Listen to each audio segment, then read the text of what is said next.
Okay, listen up, this is how it goes down. You listen to the best geek podcast in town. Gonna spit a few bars to let everybody know that you're tuned into the Geek Yogurt podcast show. There's Som, the man, the myth, the nerd, with his mate their wave to take over the world. Can't forget my man Rara, who can't do a cha-cha, but he's got all the girls ready to show off their tatas. And the man called Well, his name is Knock, who's a full-time geek from his head to his socks. These guys are crazy, people say that they're loony, just as insane as casting Batman as Clooney. So here is the show taking all the rest to task. It's now time for the Geek Yogurt podcast. Bitch. Hi everybody, welcome to this episode of the Geek Yogurt podcast. I am Som. Rara. Wave.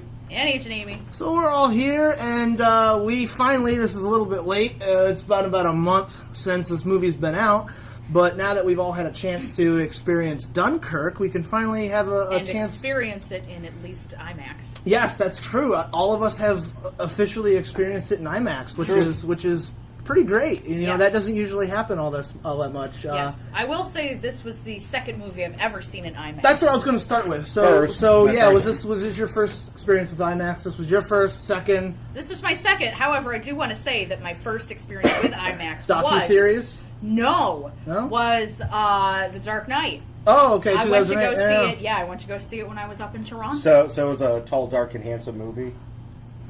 Your first time. Okay. You've seen lots. She's gonna kill me. Docu-series and Yeah. other ones. Yeah. Yes. This is like your 11th time, right? Yeah, something like that. This is Som's 400th viewing of Dunkirk. It was my third. So close. He almost got the $100 gold-plated card pass. You know, if they had one, I probably would have. They did one for Interstellar, but at that point, it wasn't. Oh, they did one financially viable. Yeah, those $100 ones, and you can get so and so for so many viewings per run. I feel like Som just needs to hit at least 2 more viewings, and then that's when Christopher Nolan just shows up to his house and just gives and you it's just a hey, ticket. Yeah. Christopher Nolan's and then just somersaults away like. Well, I did get in, Christopher Nolan should take him in the bat. Oh, take me over to Dunkirk. To the beach, yes. and then just strand him there. No, it's Charlie Bucket. Someone grabs Keaton and says, "Run home, run straight home, get home. Don't run through any alleys." The Slugworth stops me finally. See, I feel like if we keep doing that, I'm gonna wind up stuck in a river of chocolate. Oh man! As the part German fat kid. It's almost destiny at that point, you know? Hey, if you're... then I'm Violet Beauregard, obviously. So what did you guys think of just the IMAX experience itself? Being your first time, Wave, I guess I'll go... How did you like IMAX separately from the movie even of itself? I mean, basically the two things, and I'm pretty sure that this is basically it as far as IMAX is, it's a lot louder, and the screen is bigger, right? Yeah, essentially. I mean, the image quality, too, is grander because of the larger screen. Okay.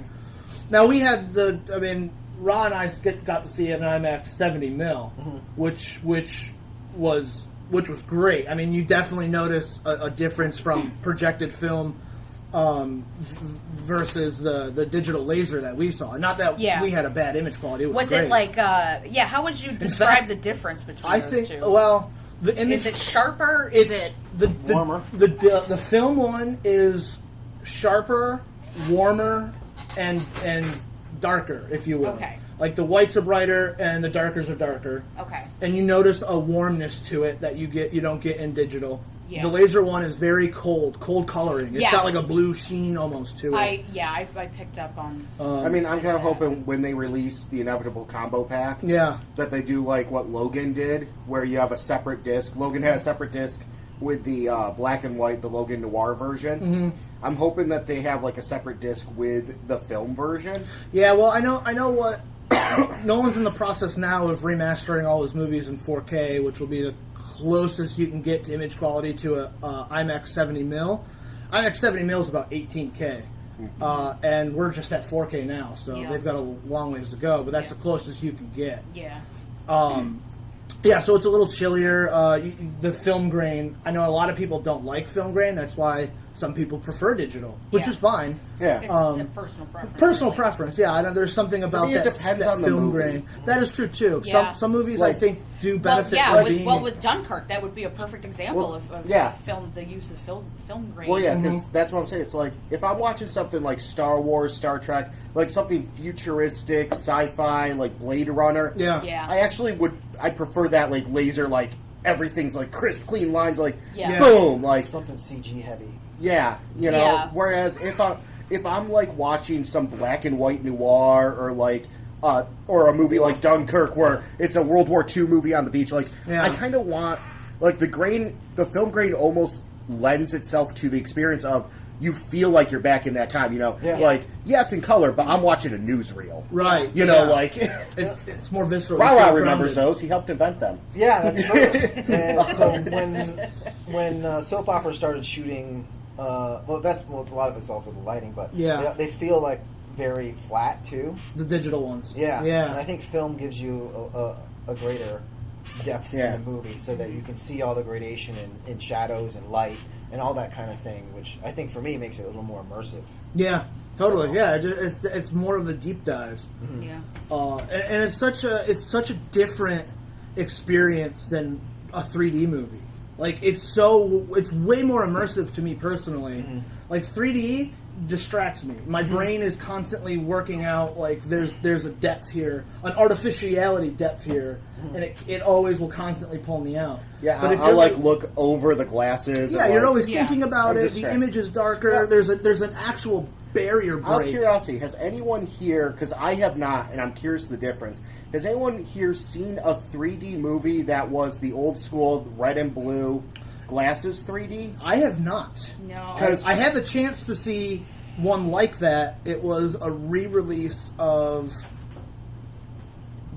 one of the Jason movies, I want to say. I want to say Jason Goes to Hell was the last blue and red 3D film I saw. Yeah, I think that might have been it. Because like that. I didn't get a chance to go, but because I'm curious, like whenever I see this portrayed in a cartoon or in movies or something, you know, where they're trying to let the audience get that feeling of that. Okay, the characters are watching a 3D. Like it feels much more like it would look like things are coming out of the screen, whereas current 3D with the like black rimmed glasses and all that, it just feels like, okay, I'm getting a little extra depth in here, but not like something's coming out at me. Now, like Ghostbusters got around that by having the frame break the frame, and like I actually felt, okay, something's coming at me. But I'm curious, what do you mean, like? Did you go to see Jason? Yeah. And you've seen current 3Ds, so like, what's the real difference here? I mean, obviously, image quality and the depth of field of what. But you're like getting, as far as the 3D effect. As far as is it just like looking at a picture book with those red and blues, where it's just like a slight?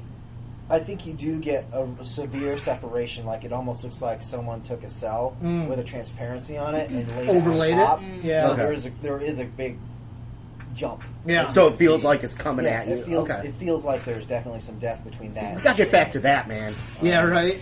Well, here's the thing: if you're a good enough filmmaker and you know what you're doing framing wise, you can create 3D on a conventional screen. This movie is a perfect example of it, where it almost feels like VR without the goggles. And you can only really get that with IMAX, where you've got a 90-foot screen, and the whole screen is just the front target of a cockpit. You know, and you feel the rattle and the metal shaking, and when there's the tracer fire that's like shooting straight at you, it feels like it's 3D, and when it's not. You know, so when you've got somebody who knows how to, or that scene on the beach where you're watching the bombs come closer and closer, and then it finally just gets to the guy who gets lifted off the ground, and then you don't see anything else but the dirt fall. I mean, that's completely 2D image, but you feel this huge depth of it. Yeah. Or the pier when the bombs are hitting the pier. Yeah. Like that whole time, like I'm just waiting for there's gonna be that shot of all the guys like clustered together on that pier, and then boom, you're gonna see and like.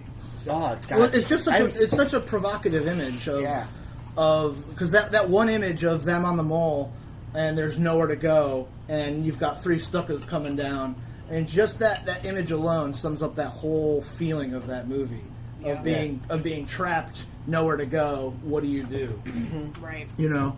That's part of what I like about this movie is it's not about necessarily individual personal victories, but how collectively we triumph, especially in the face of overwhelming odds, like a German army pushing you back to the sea. Right. Did you guys like that we didn't see the Nazis at all? And there was very little mention of any German or Nazis? Yeah, that was kind of refreshing for a World War II, because we all know at this point, and frankly, after the last couple of weeks, I'm sick of talking about Nazis. So that's why this is one of the reasons I also like this movie. We did see them real quick. Yeah, towards the end. Yeah.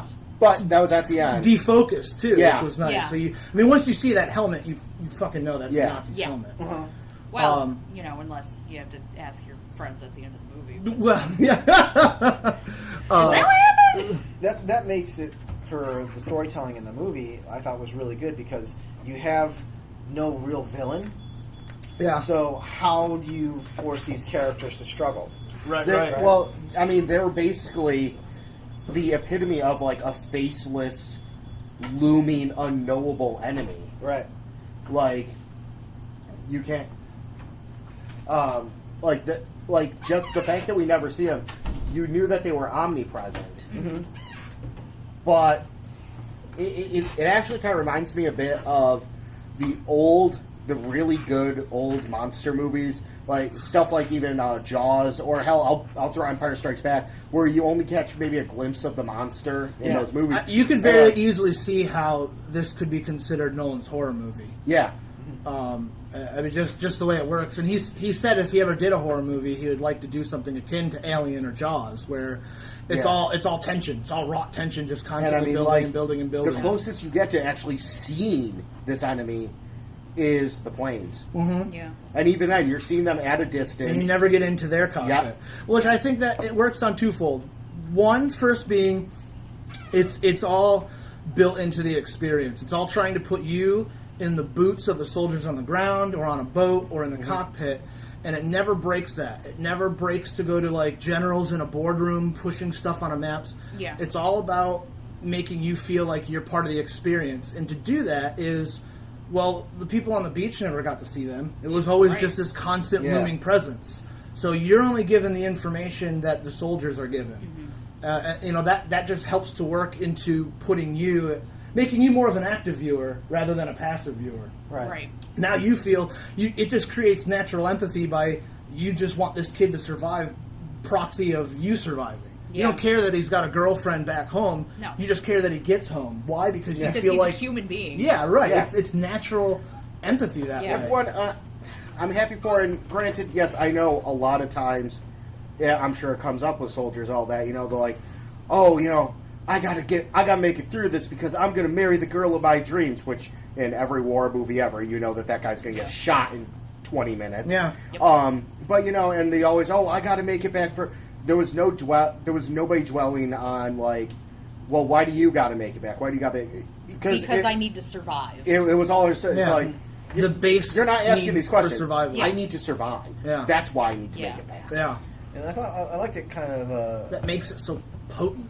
Yeah. Like in this day and age where the villain often gets more headlines than the heroes in the movie. Well, look at Nolan's own movies. It was very subdued, but it's not like he didn't drop hints that they were around. Yeah. Like right from the beginning, the way the that audio opening scene. punches in and that those shots fire, you don't see they're coming, but you know something dangerous is out there. Yeah. When they're looking out across the sea and they know there are U-boats out there. Yeah, right. There's something fucking killing ships and men out there, but you don't see it. And he drops these hints every so often in the movie that keeps that urgency of survival going without actually stealing from like the soldiers' plight in that, right? Which I think is really really cool, especially nowadays where shit gets leaked in the first trailer who the hero's fighting. Well, exactly. It was very refreshing. They could have leaked who the heroes were fighting, but I think that got leaked a while ago. No, I know what you're saying. In terms of another World War II movie, Christoph Waltz,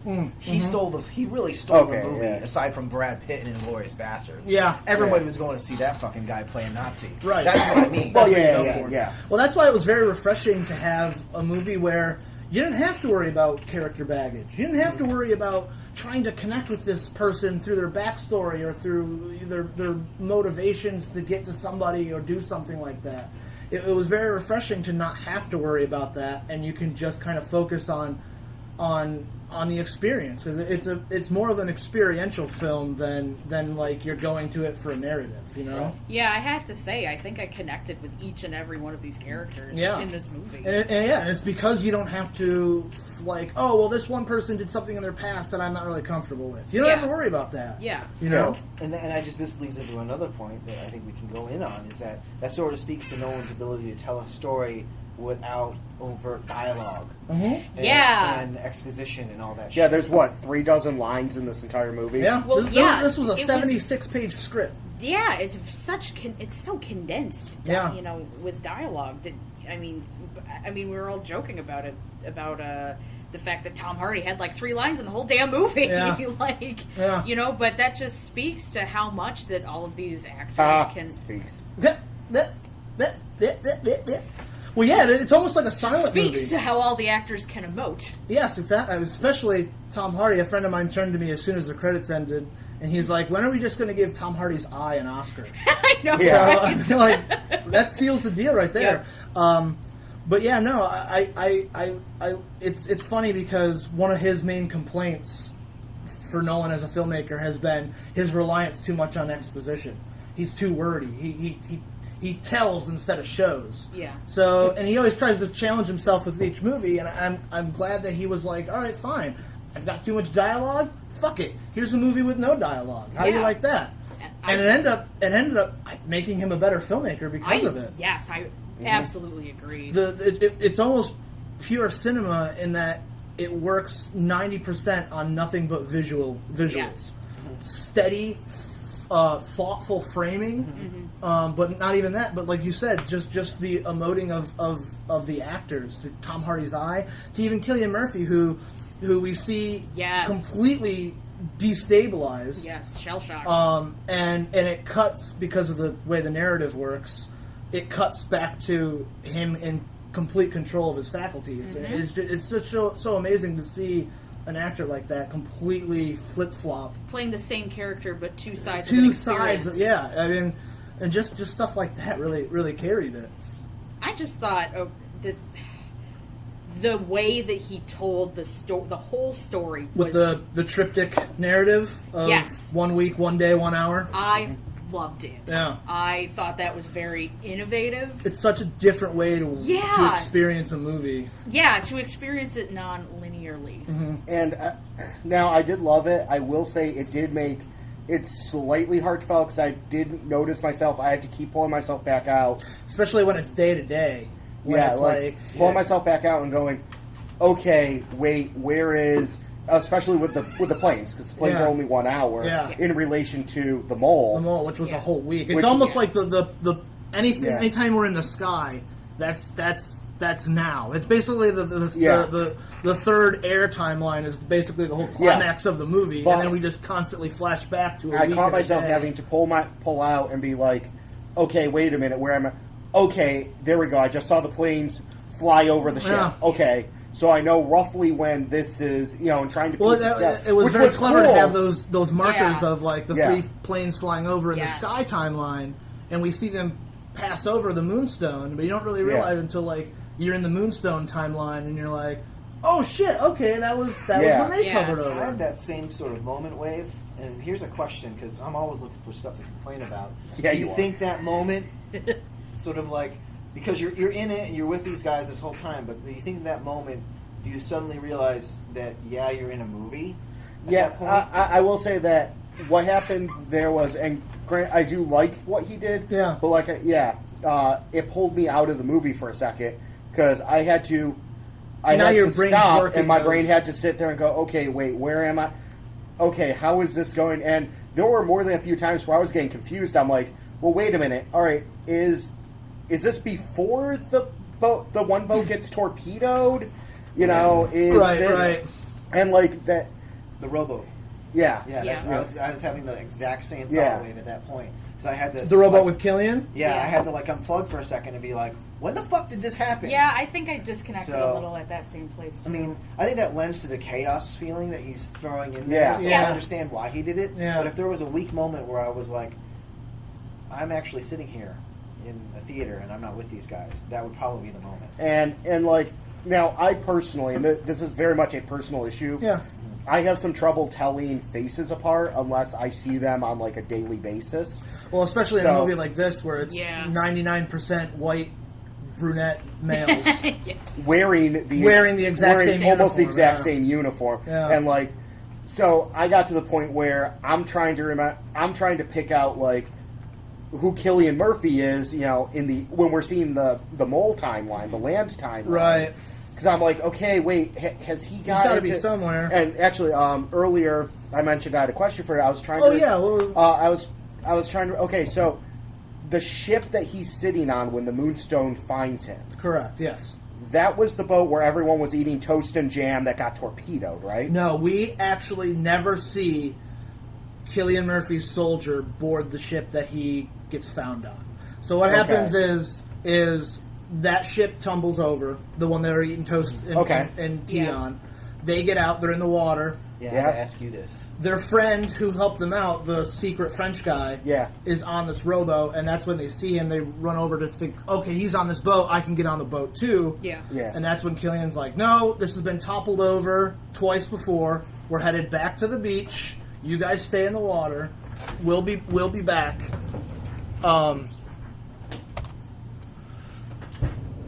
So he's in the water. They're on the boat. The two kids swim over to where Gibson is, the secret French guy, thinking they can get on it. Cillian Murphy's like, this has been capsized twice before. You guys stay in the water. We're going back to the beach, and we're going to get a better boat because we can't make it to the ships. And then we'll come back for you. Gibson throws the line in so the two kids in the water could follow them to the beach. Then it cuts. So the next time we meet Cillian Murphy, he's already boarded a separate boat and been torpedoed. The three kids that we're following didn't get on that boat. They stayed on the beach. Right. Okay. See, that was one of my big points of confusion. I was trying to figure out how did he get from point A to B? And that's where I started going, okay, well, maybe I'm thinking the wrong person is this guy. Mm-hmm. And, okay, so, there actually was a missing, basically, chunk of his personal story. Yeah, we never see him boarding a second boat that gets torpedoed.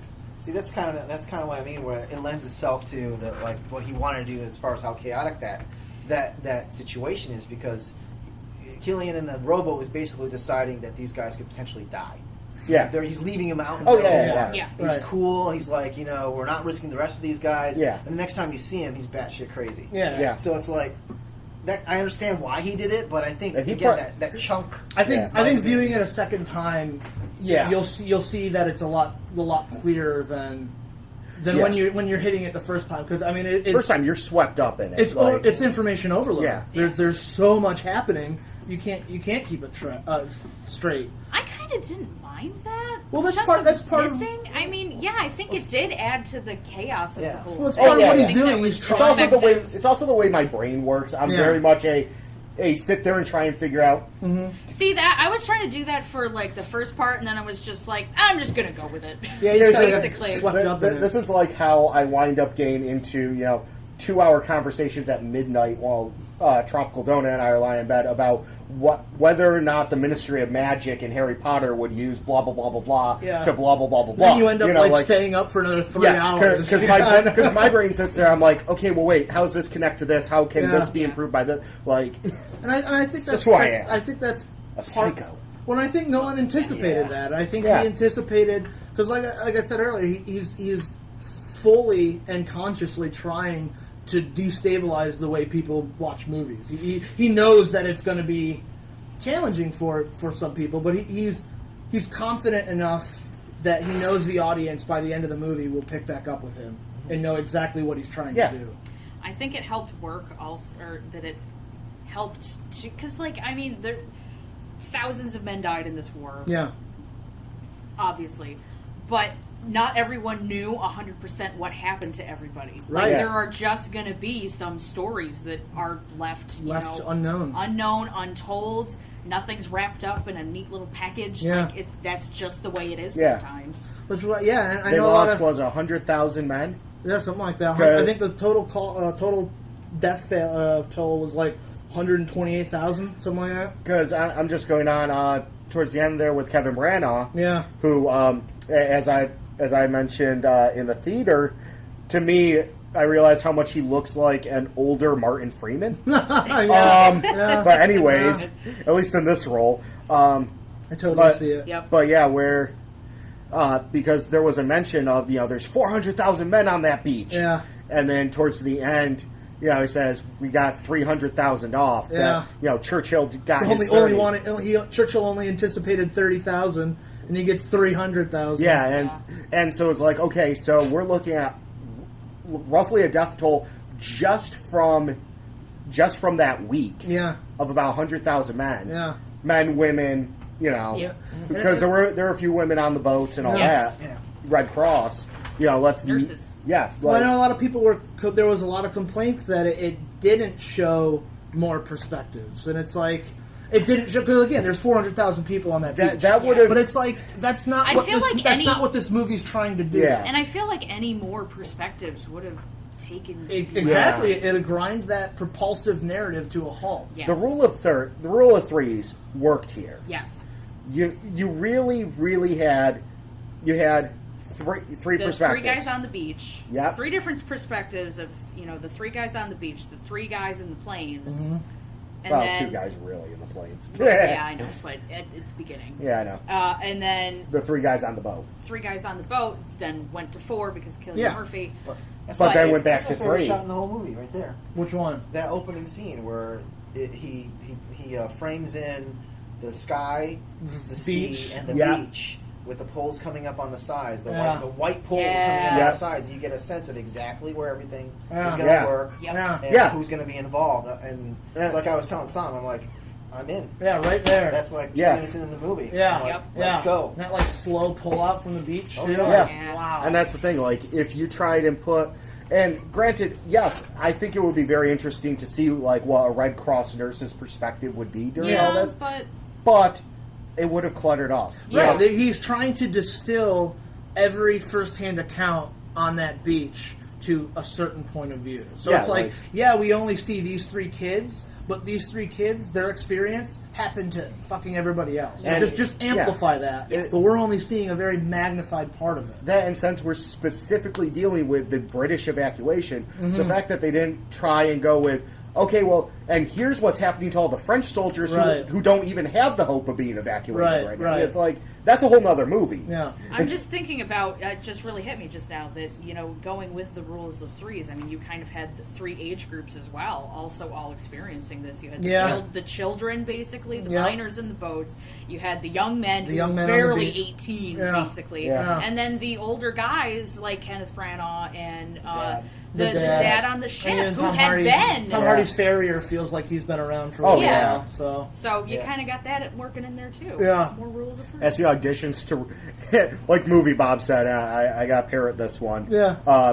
That every line that Tom Hardy said sounded like he was auditioning to replace the lions on the SAS Seal. That's pretty good.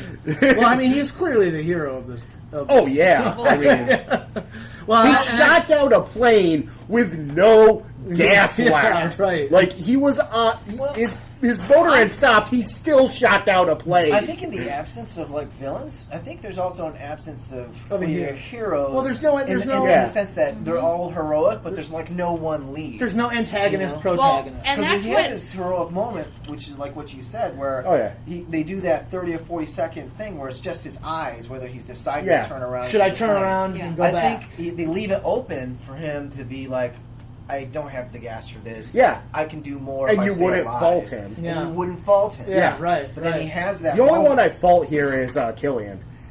Well, yeah.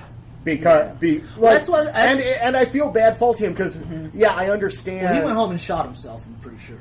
I'm pretty sure. It's after he found out that he accidentally killed that. And it's like there's the fight within me of like, okay, obviously he has PTSD. Well, that's what I like. Obviously, but there's still the part of me is like, you fucking killed this boy. Yeah. You know, but it was also like I also empathize because it wasn't he wasn't himself, and I know that he said and that he may never be himself again. That's why it's such a clever. Purposely murder the kid with like a wrench. Right. So it's a very clever subversion of because I know, and I'm pretty sure the filmmakers knew what conventional movies would have done with Cillian Murphy's character. Oh yeah, you know where that character would have gone in any. He would have got thrown overboard. They probably would have had a scuffle between him and the son. Yeah. Somebody would have ended up getting shot, and then it would have been a very clear division of you did this, you didn't do this. But the way it happens in the movie, as completely happenstantial, completely by accident, it just makes everything that much more. It's more in the gray area. And actually, it's more weight. It means more. I'm wondering if they were counting on the way that people would expect this to go when shooting this, because it's building up too. When you're like, is he going to lock him in? Well, and I'll be honest, the whole time I'm sitting there, the second that Cillian says, "I'm not going back," you know something bad's going to happen. In my brain, I'm like, okay. He's gonna try and attack the dad, take over the ship, and just turn around. I was just waiting for it until it gets so far in the movie. You're like, wow, no, they're not doing it. He's against his will going there, and he had a scuffle. The kid got killed, all that. Yeah. But no, we're not looking at a moment where he takes a service pistol that's been hidden in a drawer and kills the dad and the son, and then takes the boat back and okay, you know what? Because due to conventional Hollywood, I was expecting that. Yeah. And I think that works to the movie's benefit, where you're waiting for and just like he's able to create this natural tension, much like Hitchcock was able to, in just everyday moments of waiting, anticipation, anxiety. That just creates this natural. Well, I was just going to circle back around when you finished your point to this idea of heroes, only because Wade and I had a discussion about 30 minutes ago about this stuff. It's I almost get the sense that the idea of surviving in itself is heroic. Yeah. But I think we could also have a discussion on, are there really any in there in the traditional term of heroic? I mean, because even when they're in the boat, they're getting ready to push this dude up into certain death to save their own skins. The regimental brothers, mate. Yeah. But does that make them heroic in the end if they make it? I mean, at the end, that's what, sorry, I can't remember what his name is, but Harry Styles was basically, he was like, we failed. They're going to be spitting on us in the street. Exactly. Yeah, so, you even saw that happen at the end there, where he couldn't grasp the fact that, just being alive is an accomplishment. Well, he said to that blind guy, he's like, all we did was survive. Right. That's enough. Yeah. Good job, lad. Mm-hmm. So I think, the fact they didn't see that the guy was blind. Yeah, he thought he just wouldn't look at him because of his. And I do like that they lingered while the next soldier came up and the guy touched his face, and so we knew as an audience, no, that's not why he ignored the guy. That's why we won't look at him. He's not disgraced that he didn't. That he was a failure. He literally cannot look you. I mean, God, sorry. No, I was gonna say, I'm only throwing it out there as a counterpoint. Does that act of survival by any means necessary make you heroic? No, I think the spirit of collective human triumph is what's heroic in that movie. Mm-hmm. Not a personal victory, but just... And that's what's great about this movie, is it's not a typical war movie where it's a battle. Mm-hmm. It's not... it's an evacuation, which is a complete reversal. Yes. But on top of that reversal, it's not soldiers coming to save humans, it's civilians coming to save the soldiers. And I think that's where the heroism comes in. Here's another thing then for you. Or when Peter tells Cillian that George is going to be okay, and he's not. He's dead. Yeah, I'll that's a personal hero right there. Yeah. And then I'll bury it in Platoon, which is a similar genre. It's a war film where bad shit's about to happen. I can't remember what the character or the actor's name is, but there is a guy after the offensive, I think that's what they're doing, that survives it by pulling his buddy on top of him and pretending to be dead. So the fact that he made it, does that make it a heroic victory lumped in with the other people who may have survived that attack? I'm not so sure. I mean, I'm still stuck in this Tom Hardy deciding to continue to fight. Yeah, would you call that a heroic moment? I'm not sure. because he had that moment of questioning whether or not he was going to do it. But he still did it. He still did it. So I'm just coming back to your point where he's the obvious hero of the movie. And I sort of argued with that point. I'd say him and the dad are probably the two biggest heroes in the movie that we're following. I mean, obviously, every civilian that got on their own damn boat and went off. Yeah. Every last one of them. Yeah, especially they were only paid like €200 to go over there. I didn't even realize they were paid any. They were paid €200 for fuel, and that was nothing. Yeah. Oh, they were probably francs back then. Yeah, but still, pounds. I mean, as far as whether or not just surviving is heroic, I think the reason why it might be considered heroic in this case is because of how many of them survived. It's because so many of them were able to get through this and come back, whereas but it's a collective heroism, not where you can point to one person and say, well, you made it through, so you're the hero. Right. It's because 300,000 of these soldiers made it through basically hell. Figurative hell. I almost said literal. But figurative hell. Yeah. And came back home. Like, it's a collective. You can't point and go, Harry Styles, you're a hero. Right. Or... And they do give you that kind of little bit with the obituary for the kid who died. Yeah. Yeah, but you almost feel bad because he wasn't... Well, he was... And that's the choice of going onto the boat. Yeah. That was his heroic moment. And going into the unknown at such a young age. And that's the thing. That's why I'm talking really just about the soldiers. Right. I mean... Well, that's why I think the tagline isn't survival is heroism, it's survival is victory. Yeah. I don't think it's ever a question about being a hero in this type of context. I think it is just about personally surviving. Yeah. And that in and of itself is enough. Period. Okay. Like, you know what I mean? That's my stance on this. Yeah. Basically. Like it's never a question about the blind guy being a hero because it's just enough. There's no hiding from this. You've got a job to do. Yeah. You know?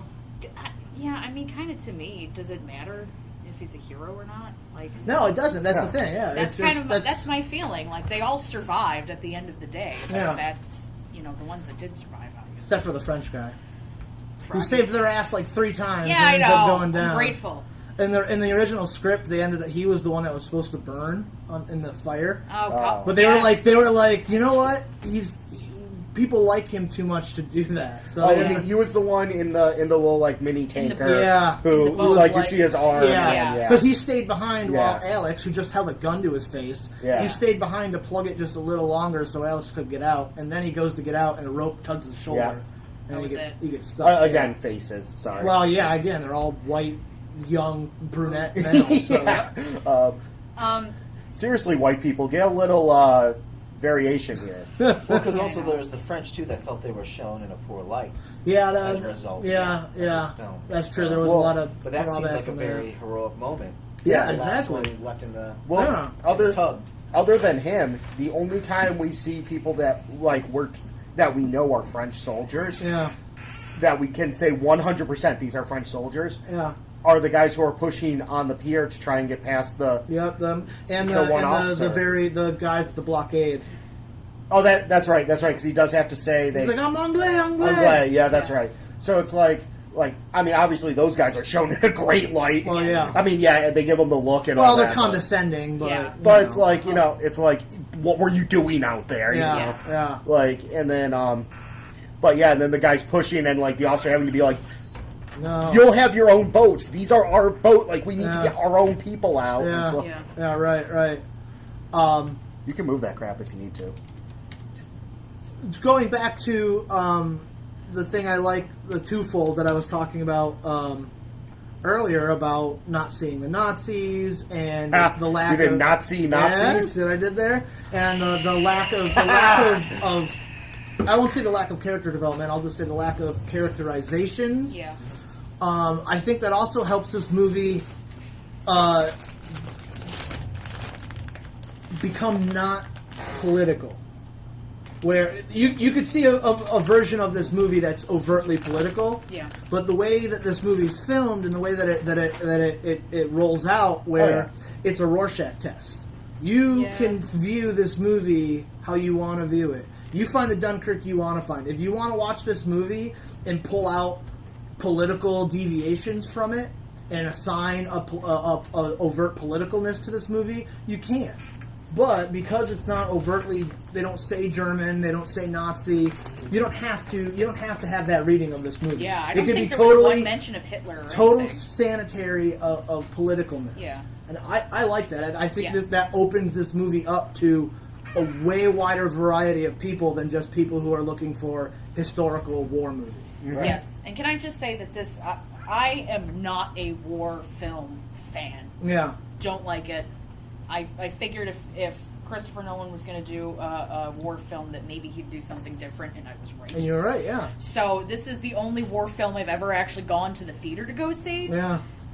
Because most, Band of Brothers, I'd see scenes, and there's there's an explosion, and an arm hits you in the face. That's too real for me. Yeah, well, it's all the past 30, 40, 50 years of war movies have all been about two things. Yeah, they've been about two things. One, it's about blood and guts. Yep. And now it's been so much that people have twined all war movies have to be about blood and guts, which is bullshit.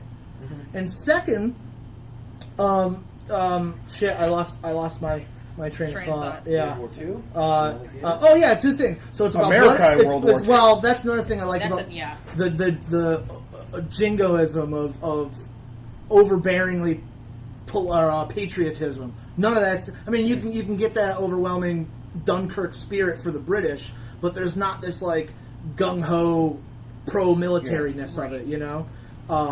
What was your second thought? The second thing is every war movie since All Quiet on the Western Front has been about what? That war turns men into animals. No war movie since All Quiet on the Western Front has done much about anything other than war turns people into animals. Yeah.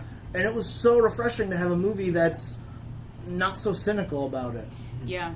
And that war turns people into animals, but it also churns out stuff like 300 civilians coming pick up out their to the soldiers. aid of soldiers. Well, and they do a lot of it by the stuff where, when we see the French guy burying the British soldier in the beginning, and there's not really a question about it. Yeah, it's just okay. Let me start scooping sand. Oh, hey, I just noticed he's not wearing boots anymore, and you are. Yeah, right. But it's not real. But it's not a spoken question. And it's not even a condemnation. Yeah. His boots could have been blown off in an explosion. Even still, it's it was the idea of they're so far done on resources right now, and it's that they're literally taking the shoes off of a dead man. The dead do not either, and I didn't notice this. This was brought up to my attention. Post-movie. He loses his gun right in the beginning. Yeah. This was brought to my attention post-movie. When the guy's tying his boots, he ties them wrongly. The French guy. You don't know he's French at the time. What do you mean there's wrongly? A tell. I didn't know there was a tell. Right there, the British lace up their boots a certain way, and he tied them completely different. Oh, so that was there's a tell, and I never knew that tell was there because that's your first indication that something's off. He's not British. He's either French or German. Yeah. And that got brought up to my attention post movie. The fact that he doesn't talk. Yeah. And he doesn't talk. Yeah. Yeah. I mean, I don't know. I might have to disagree with you, Agent Amy, on that. I think it's pretty clear what he's doing. But I still also think that it's forgiven easily because of the previous 2 minutes of him just running through these empty streets. Yeah. It's fucking chaos. Can't even take a shit. Well, that's the whole movie. That's why it's so tense. He wasn't able to take a shit. those kinds of things. Let's be honest. He shit in pants. He just shit those. They let slide. Yeah. I mean, I wasn't sure if he was a deserter or if he was a civilian or anything like that, but in my mind anyway, he was clearly robbing the dead. Yeah, right. Something's up, but you don't necessarily... I personally, when I first saw the movie, I didn't think he was... I knew he wasn't British, but I didn't immediately go to he's German either, Right. Yeah. But for some reason... I just knew that something was off. Well, yeah, I knew something was off, but for some reason I never thought, he's French. I don't know why I never thought of that, because it's kind of clear once you get in after you watch the whole movie. You're like, know what? Yeah, I guess that is true. Also, while we're talking about feelings with this, I just realized something that one of the biggest things that played into my hopeless feeling at the beginning of the movie, the biggest just oh shit like, yes, ostensibly I knew this could happen. Yeah. Like, logically I knew, yes, they got out. Yeah. But when you're feeling it with them, like that feeling of hopelessness, we have this long scene of them trying to get the stretcher through the crowd at the last second, you know, and like you have the plank over the hole in the deck, and like they get over that, and like you breathe a little easier. I love it when they get over it, and everyone's like, yeah, like everyone's cheering. You know, like no one fucking helped them. Yeah, That's really weird. But at it. But you know, and well, because it's everyone for themselves, and you know that the boat's about ready to leave, but they still get there in time, and they get there, and then it's like, okay, they get kicked off, but boat's overloaded, get off. But you know what? Them getting kicked off wasn't even the point that really made me feel hopeless about it. When the ship goes down and they have a close-up of the guy that they carried on the stretcher as the water comes over him. What about the wounded? Cut it loose! And it's one of those where, at that moment, as the water washes over the guy that, like, you just had this big, like, oh my god, they made it! They got over the hole. They got through the crowd. Holy shit, they made it! Okay. They made it in time. This guy's gonna get there. Like, nope. Any any small victory you have can be washed away. Yeah. Like eroded, like the beach. Literally. Yeah, no, it's exactly what it is. And that was the thing. It was like of the water and how that. Like it really pressed down on me. I was like, wow, you know, like, oh shit. It does have this. It's this crazy movie where it's got this oppressive hopelessness paralleled with unrelenting optimism. Yeah, it's such a weird cocktail, and I mean weird in the best possible way, like, you know? Where do you think that comes from? The optimism. Do you think it comes from the scenes where the father's explaining why we're doing this, and you see the other boats accompanying him, even though they know there's U-boats out there, you know? Is it that brings the optimism in, or is it coming from someplace else? It's the whole movie. The whole movie itself is soaked in what the English call the Dunkirk spirit, which has been around since Dunkirk, the evacuation, where it's no matter what odds you face, you dig your heel in and you make it, because that's what humans do. We survive. I mean, for me, a lot of it came from, like you said, it was the family on the boat, the guys on the boat, you know, being like, we're going to go, we're going to do this. Yes, we're risking ourselves, but we're going to bring those boys back. Yeah. Like, there was no question. It seemed like there was no question in the dad's mind. I am bringing boys back. Yeah. Like, he 100% knew he could die going out there. But he didn't let himself think about it that way. Right, because you get a sense of some of it. Sorry. No, I was just going to say, he was like literally risking not only his life, but his son's and his friend to try and the friend jumped on, I mean. Oh, yes. But to try and get the second pilot just to get close up enough, and he's like, he's dead. He's not like I'm gonna try. He could be alive. You know, there might be something we can do, like that feeling. And you know, comes from having his.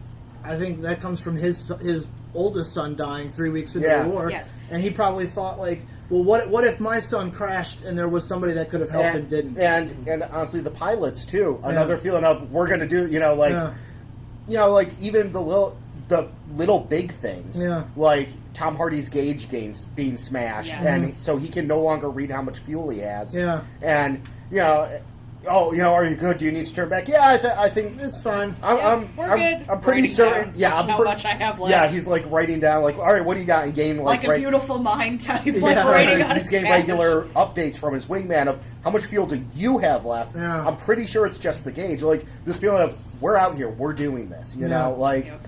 And even on the beach, Kevin Branagh, he has some downer moments as he's looking over, but he keeps saying, "We're going to do it. Yeah, we'll get another boat." I think Nolan does drop some hints in there that there is hopelessness milling around these people.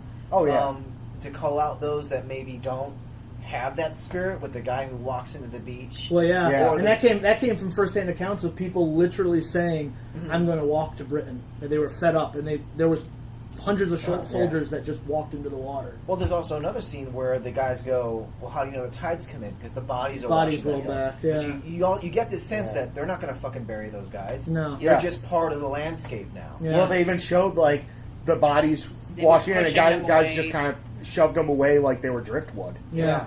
And so there is a sense of hopelessness around there, which I think speaks to the way Nolan tells the story. Yeah. But that's why I asked you where that comes from, that positivity for these guys. For me, this whole movie is summed up with one image, and that's the final image of the burning plane, where it's not only a testament to what just happened, and to thematically tie that back into Tom Hardy's character, but also just because this is the prologue to World War II, and that image of that burning plane is just conflagrations that are yet to come in this war. Fires that are going to burn and rage for the next 5 years. So yeah, that hopelessness is still there, but because of all that just happened, that burning plane almost becomes a trophy of victory. Yeah. Well, yeah, because it's a final act of defiance, the last thing you could potentially do to keep this weapon out of the enemy's hands. Yeah. Instead of doing the smart thing and fucking bailing out of the plane when he's still over the beach and just getting in line for a fucking boat, Tom Hardy. Sorry, had to get that one out. Yeah, you could have done better, Tom Hardy. Well, again, I think that speaks again to this point. Like, he knows he's out of fuel. Yeah. He's flying over these guys to give him this point of hope. But then, do you think he himself is like, I'm just gonna fucking crash? There's no point at this point. I'm over land. I'm done. Yeah, but until it comes back to him when he starts pumping the thing to really get it going. Well, yeah, but I mean, he could. Think he succumb slightly at that moment to hope. Yeah, but without, I don't know, because like, I'll be honest, that's one thing that really perplexes me with this movie. Mm-hmm. I don't see a reason why he shouldn't have bailed out well over the beach, unless he thought there was a chance that him bailing out could cause the plane to crash on the men. Mm-hmm. There was also that whole, like, he wasn't 100% sure what happened to his co-pilots there. Yeah. You know, so I do think he did hesitate for a good bit, and I do think he was contemplating just crashing. Yeah. So I yes and no is my answer. Maybe at that and at the last moment he's like, screw this, I'm gonna live. Yeah. Right. As an act of defiance. Yeah, I don't know. I don't know. That's. Yeah. I'm gonna have to watch it again and get back to you. Yeah, that's a weird one. Again, it's not like we had like a narrative of what he was thinking going on. Like you said earlier. It's difficult to like say. You said earlier, Amy. I don't think internally what's going on in his head, whether or not he's like, "Oh, am I going to crash?" No, I decide I'm not going to crash. I don't think any of that matters. Yeah. I don't think it has any sway over the movie or his character. And I actually think his sacrifice of burning his own plane and being caught by the Nazis is way more powerful than any other outcome for him. Yes. Well, yeah. Because he decided he was going to survive out of spite. Whether he did or not is a separate thing. But he was like, fuck you guys. Right. Well, I'm going to take my plane down the way that I want to take it down. And I'm going to live just to spite you. And I think that adds to the spirit. The sense of spirit. I will say, it is a lot more cinematic of an ending. Yes. What they went with, that if he had like jumped out with a parachute, landed on the beach, and then just walked up, hey, how's it going? Well, there was a story I told you of an actual RAF pilot who crashed in Dunkirk and had trouble getting to the beach. Mm-hmm. And then when he finally got to the beach, he couldn't even get on the boats. How about this then, Wave? He's flying over. We know the Germans are advancing. There's a convoy of people coming, of German soldiers. He crashes the plane into the convoy. It's too conventional for me. I agree with that. That's predictable. That's almost too Hollywood. Yeah. That's very Hollywood. To have that, I'm a fighter pilot and I'm going down in a blaze of glory! Yeah, exactly. That's the jingoism that I didn't want in this movie. Yeah. You know? Yeah, I want to have like that. Yeah. And I like that it ended not with that final image of because in the script it fades to black after that burning plane, but there's that one moment with Finn, the main character there. I think they ended it perfectly with them. Where he just does this little thing with his eyes where I don't know, I can't even explain it, but there's just this powerfulness to it where his reading. First of all, after his reading of Churchill's speech, which was super powerful, overlaid with the images. It brought tears to my eyes. Like, I'm not. And Hans Zimmer's music is swelling up. I almost cried. And then there's just this off look he gets of. It's not even like happiness or hopelessness. It's just this contemplation of, what did we just go through? Yeah. And what am I reading? Yeah. Like, what is the world we're doing? What is the world we're living in? What is the world now? Yeah, and what becomes of it? Yeah. You know? Also, not to steer us back to Tom Hardy again. No, please, no. But, no, it all comes back to Tom Hardy. But no, actually, something just occurred to me. Something just occurred to me. You know what? There may actually be a very simple explanation for why he didn't bail out. Honestly, I am not... All right, first off, I personally have no fucking, flight experience. I have acrophobia. I can't get up on a ladder. Right. Okay. So, I'm a terrible judge of distances. It could be that after everything he went through to shoot down that last German plane, the plane actually may have been too low for his chute to open and him to land. Yeah, that's true. You know, he couldn't climb anymore. It literally just dawned on me he may not, because he was just gliding at that point, and so the entire time he did whatever he had to shoot down that plane. Yeah. The entire time he's losing altitude gracefully, but he's losing it. He may have actually been too low for his chute to open. I didn't even think of that. That makes sense. Yeah, you know what? But in the movie, they already showed that you can make a successful water landing. Yeah. I mean, he but not on the coast. Yeah, but in the middle of the water, yeah. Well, he could have. The way that the plane was landing, he basically landed parallel to the beach. I mean, he could have veered to the left and made a water landing, or at least attempted one. I don't think he could. The whole point was Collins says this. Well, earlier when Collins ditches his plane, he says the swell is smooth. Mm-hmm. He could only land there because there was a flat swell. And they kept talking that the waves were bad. Being on the coast, you'd have to go 30 miles out to land, and I don't. Well, also I'll take waves to dive bombers any day. Yeah. Well, also I feel like, I mean, correct me if I'm wrong, because I don't know anything about flying a plane, but with the war movies that I've seen and Flight Simulator that my dad played all the time, you can't really turning a plane is not like turning the wheel of a car. Right. It's not like you can, let me just take a slight left and I'll, especially if you've got no motor. You have to kind of almost roll. He may have been able to ank. He may have been able to bank it, but there's a chance he wouldn't have been able to straighten himself out in time. Mm-hmm. Additionally, as we saw with his co-pilot's landing, the plane's going to begin to sink. Mm-hmm. And he doesn't have a life jacket. He might not have thought too keenly on his chances of surviving, getting out of a sinking plane. Yeah. And in that case, going, well, you know what? If I can just land on the beach, I may be able to make it back to them. I may get captured, but I should be able to land on the beach. Yeah. Plus, who doesn't love the image of a Mark I Spitfire landing on actual Dunkirk beach? Yes. Great. Just that in general is fucking amazing. Yeah. They actually almost lost that plane. Did they? Well, the sand was softer than they thought, so when it landed, it started sinking, and they only had about 2 hours before the tide came in. And that tide rolls in very quickly. Yeah.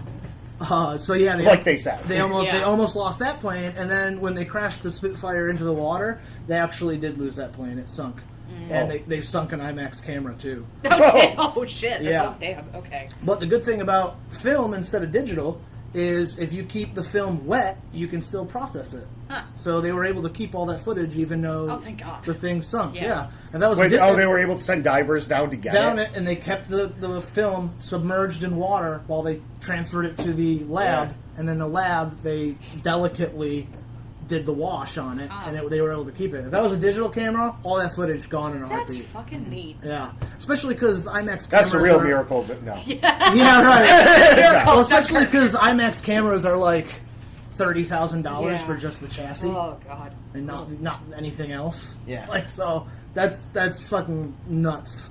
Before we wrap up, not that I'm saying that we should, or we probably should though. I just want to talk about the sound design in this movie. Oh God, we should. Yeah. It was okay. First of all, I don't know if it's just I haven't seen a movie in IMAX, but I mean it's twofold. You haven't seen a movie in IMAX, and you haven't seen a Christopher Nolan movie in IMAX. Yeah. Well, no, I've both the only two movies that's with Christopher Nolan. Yeah. But that was done. Dark Knight. Real good Dark Knight movie in IMAX sound. Yeah. But and I don't know. You were sitting next to me, Sam. I mean, I was physically flinching at certain points because I was just like, "Oh shit, bomb!" or "Oh shit, they're shooting." I tense up. The sound of just the punching of the bullets into the hull of the boat. God, I had more jump. Harrowing. Yeah. I'm gonna be honest. I had more jump scares with this movie than in any of the past 5 horror movies I've watched. Yeah. You know, like because that's just situational fear. Yeah. You know, just the sound of being there in the water. And it's like that silence, and then boom. Yeah. Or the noise of the bullets hitting the side of the boat. Yeah. Piercing just it. the ping and of then the water coming through. Yeah. Just the gushing. Yeah. Or the beginning one of the beginning sequences where they're bombing. Yeah. And you're on the beach, and it's getting closer and closer and At closer. least you could hear the thuds getting louder and louder. Yes, I felt. Yeah, you I feel felt it. Yeah. Or hell, like beginning before they get back behind the perimeter. Yeah. Like when the Germans are shooting at them, and like you're hearing like it's when right he's there, trying like, to fumble the bullets into the rifle, and it's like piercing through the fence. You know, you're like holy shit, go man, just go! Yeah, I know. I was like, alright, like we're 2 minutes into this. You watch the one guy like jump up and try to get over the fence and just take it in the back. Yeah. I mean, like it's so cool when they're running and they're just like dropping as it's going. Flies. It's fucking crazy. Well, and just the constant ticking of the noise, clock, yes. Yeah. And when it finally stops on the train and he sleeps, and you're like, well, and I just I can breathe.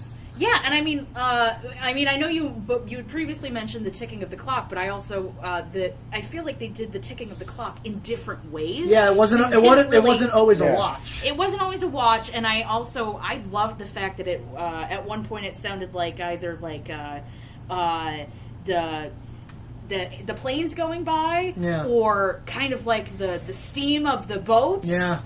I just think that was an effective way to keep tension, have it vary. Yeah, what Hans Zimmer did was he recorded Nolan's watch, which is the ticking you hear. Yeah. But he also used actual war sounds, the murr of a propeller, the echo of a gunshot, the stomping of soldiers' boots. He used that within the score. Yeah. So you have literal sounds of war creating your soundtrack. Yeah.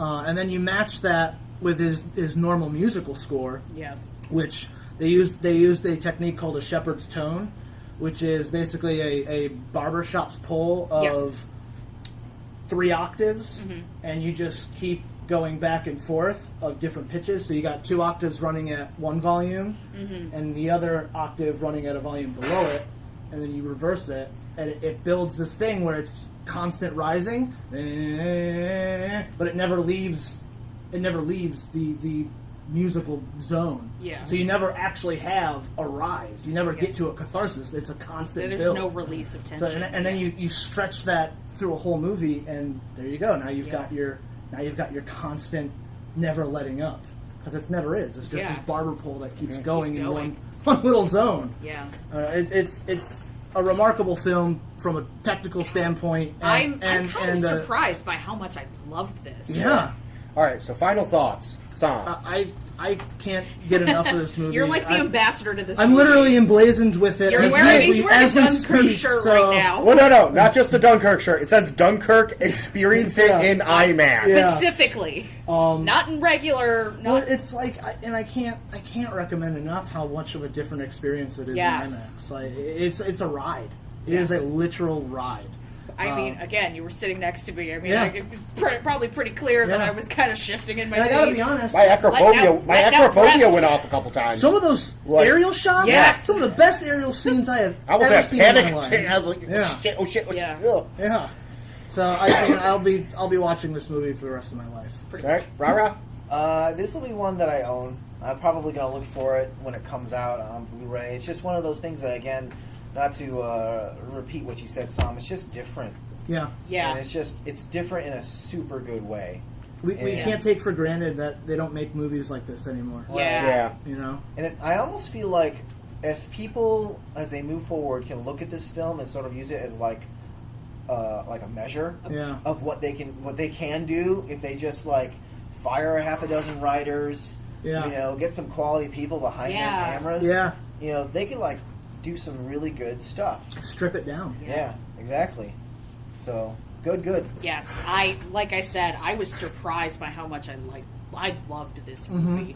Honestly, I will probably own this. And I even went home and told my mom, I was like, this was more of a thriller than a war movie. Well, even Nolan himself is like, he doesn't call it a war movie. Yeah. He refuses to call it a war movie. Yeah. And it's kind of not. It's more of a thriller, yeah. But I think it was a masterpiece, honestly. Yeah, no, totally. I can't speak more highly than this film, and I'm kind of excited to see other people's reactions to this movie. Yeah. And I'm hoping that, we hopefully see it nominated for some awards. I'm very curious. Post your reaction on Facebook, by the way. Yeah. Yeah. I'm curious to see how it does come award season. Oh, it'll sweep tech. It'll sweep tech. Yes. Yeah. Hopefully. Yes. I mean, Hans Zimmer did the score, so there's the music right there. I mean, I grew up on war movies. Like, war and mafia movies, that's pretty much 80% of what my dad watches. I grew up on movies like The Longest Day, A Bridge Too Far. Did your father like this movie, you think? He hasn't seen it yet. I think he's going to love it. Do you think he'd be okay with the way the narrative is time collapses? He would. My mother would fucking hate it. Yeah. She can't deal with anything other than linear. Yeah. Like, she absolutely... she left the room when one day when I was watching Pulp Fiction. She just hates, she with a passion. Don't let her watch Memento. Oh my God. Anything with time travel. No, no, my dad would love this movie. But I grew up watching this. Like, I've seen tons of war movies, and everything from your super serious, Tora Tora Tora, Bridge Over the River Kwai, to stuff like Kelly's Heroes, which I love. I love Kelly's Heroes, but this is probably one of my top 5 war movies. Yeah, I know it's not. I know we can say it's not, but it is. No, I mean, even though Nolan himself won't call it, it's a war movie. Yeah, I mean, context is war. Movie about war, it's one of my top 5. Yeah. I will say though, just for my own peace of mind, my headcanon my headcanon, which I mentioned on my way out of the theater to Sam and AJ Amy, is that when Tom Hardy was taken away, he eventually made his way to Stalag 13 and was helping out Hogan and dealing with Colonel Klink. I forgot about that. That's for my... like I said, I grew up on all this stuff. So yes, Hogan's Heroes was very much a part of my upbringing. And yes, but then he gets stuck in the Quinstitute. Yes, but we won't go into that here. But yeah, so no, my own personal headcanon, just to make me sleep a little happier about him getting captured, is he's helping Hogan annoy Colonel Klink and Sergeant Schultz. Yeah, that's great. Hardy! Everyone should accept that. It strangely does What was work. his character's name again? Farrier. Yeah. See? It does work. It fits. I saw nothing. I know nothing. Okay. Well, thank you guys for joining us for this discussion. I mean, I could talk about this movie all day. And he will. And I probably will continue to. But we're at an hour 10, hour 15. So if you're listening to this and you haven't seen the movie, I cannot recommend enough to go watch this movie. For those, I think there's one thing you should know. A mole is a jetty, is a pier, is a dock. Because I know a lot of people that were very confused on what the fuck a mole is. At first I was like, who's the mole? Well, yeah, right. Well, exactly. It's a little creature that digs. Yeah, right. Honestly, I figured it was just, I figured it was a regional name for that place. That beach itself is called the Mole. It's basically what Europeans call a pier. Okay, it's a pier. Yeah. Gotta be all fancy and shit. So I know those Euros. We love you. So thank you again, and we'll see you next time. Sometime. Yeah. So stay tuned. So this has been the Geek Yogurt podcast. Shout out to Nerd Podcast Mafia and Potter Family. Like us on Facebook, Twitter. Come chat with us there. We'll ostensibly be responding back. No, we monitor. We monitor. Sam. Soom Soom. You're Soom Soom. Oh, there we go. Yeah. I'm gonna make a Sam Soom Soom. Whoa. Okay. But yeah, no. We keep it alive all week long on Facebook and Twitter. Yeah, we monitor those pretty frequently. Yeah. So come chat with us. This has been a Geek Yogurt podcast production. Bye. Peace. Now you hit the stop button.